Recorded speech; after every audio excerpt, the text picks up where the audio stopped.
A young man going somewhere was the way the old-timers at the Chicago Daily News described overeager cub reporters like John Gunther. In 1924, a couple of years out of the University of Chicago, John was dashing between bank robberies, fires, gangster shootouts, and Rotary Club luncheons. Those were the sorts of stories the lowest guy on the totem pole got assigned at the city's main afternoon paper. But John had already set his sights much higher.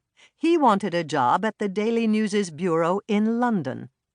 He was fed up with America, its hypocrisy, philistinism, and cant, the prohibition that didn't really prohibit, the moral regeneration spearheaded by charlatans like the evangelist Amy Semple McPherson, the corruption and graft bubbling up under the veneer of post-war normalcy.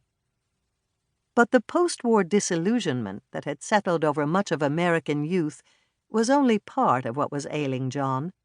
For more than 2 years, 2 fruitless, unavailing years, he'd been trailing around after Helen Hahn, a local belle. He made small talk with her father, ate dinners with her family, sent her letters and books when he was away.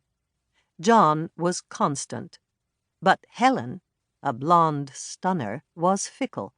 Mostly she liked to string him along, touching his arm while they talked, her big blue eyes gazing into his. He'd paid for one of her abortions, though the kid definitely wasn't his, which even at the time struck him as the sort of thing only a chump would do. He knew he had to flee. The arrival of the British writer Rebecca West in Chicago in November 1923 was a beacon from the sophisticated old world beckoning to the new.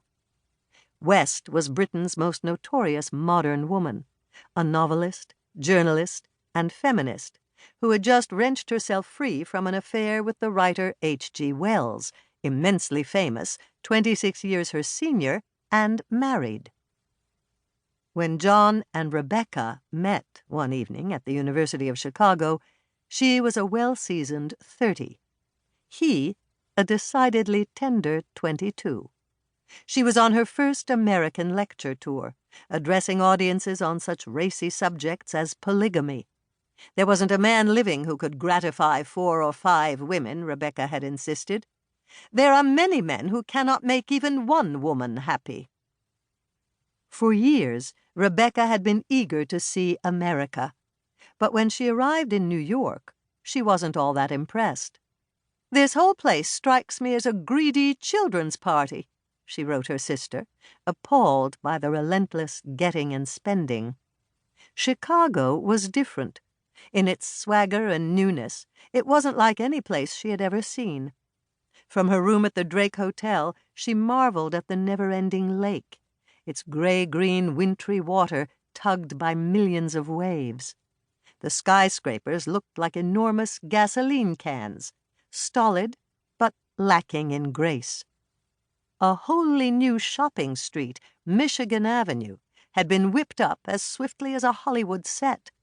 Between the business district and the miles upon miles of identical brick houses rising raw out of the prairie, wobbled an elevated railway, north, south, and west.